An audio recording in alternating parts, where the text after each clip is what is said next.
দর্শক দেখতেই পাচ্ছেন জাতীয় নাগরিক পার্টি এনসিপির আহ্বায়ক নাহিদুল ইসলাম সরাসরি কথা বলছেন। তিনি বলছেন তার পরবর্তী পদক্ষেপ কি হবে, তিনি পরবর্তী পদক্ষেপে কি কি কাজ করবেন সেটা নিয়ে তিনি সরাসরি কথা বলছেন। বিভিন্ন পত্রপত্রিকায় আমাদের যেটা কমেন্ট আমরা রেখেছি যে আমরা কোনো নোট অফ ডিসেন্ট এটা বেদিরকে আমরা স্বাক্ষর করেছি এবং গণভোটের গণরায় পূর্ণাঙ্গ বাস্তবায়ন হবে এই সাপেক্ষে। ফলে এটি আমাদের আজকে আমাদের স্বাক্ষরের মধ্য দিয়ে জুলাই জাতীয় সনদ এর সম্পূর্ণতা পেল এবং আমাদের আগামীকাল থেকে এটার কাজ হচ্ছে যে সংস্কার সভা হবে, সংস্কার পরিষদ হবে, সেই সংস্কার পরিষদে এইটা জুলাই জাতীয় সনদ এবং গণভোটের যে আদেশ, সেই আদেশ অনুযায়ী সংস্কারগুলোকে বাস্তবায়ন করা। তো আমরা আগামীকাল আমাদেরকে আনুষ্ঠানিকভাবে জানানো হয়নি, কিন্তু আমরা আইন উপদেষ্টা এবং সংসদ বিভাগের যিনি সচিব রয়েছেন তার সাথে কথা বলে, অনানুষ্ঠানিকভাবে কথা বলে জেনেছি যে আগামীকাল 2টি শপথ অনুষ্ঠিত হচ্ছে এবং এটাই হওয়ার কথা। যে কারণ এই গণভোটের আদেশে খুব সুস্পষ্টভাবেই লেখা আছে যে যারা নির্বাচিত হবেন, নির্বাচিত প্রতিনিধিরা জাতীয় সংসদের সদস্য হবেন এবং সংস্কার পরিষদের সদস্য হবেন একই সাথে। ফলে একই সাথে আগামীকাল 2টা শপথ হবে।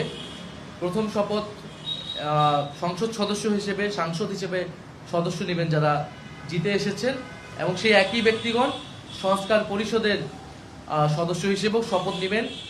একই সাথে পরপর 2টি শপথ হবে, এরকমটাই আমরা জানি। গণভোটের আমাদের আদেশেও সেটাই লেখা আছে এবং এই শপথ কে পড়াবেন এটা নিয়েও কোনো সন্দেহের অবকাশ নেই।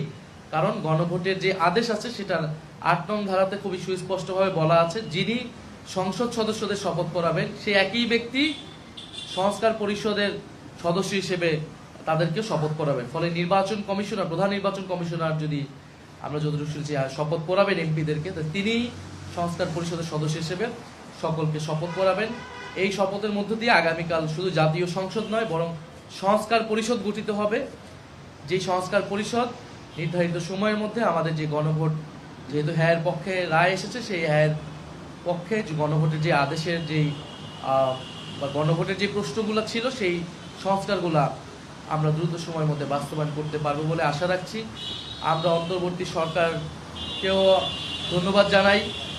আমরা এই পুরো সময়টাতে অন্তর্বর্তী সরকার গণ অভ্যুত্থান পরবর্তী দায়িত্ব নেওয়া এবং নানান সমালোচনা, সীমাবদ্ধতা সত্ত্বেও সংস্কার, বিচার এবং একটা নির্বাচনের মাধ্যমে একটা শান্তিপূর্ণ ক্ষমতা হস্তান্তর আমরা হয়তো আগামীকাল দেখতে পারবো। সেটার জন্য ডক্টর মোহাম্মদ ইউনূস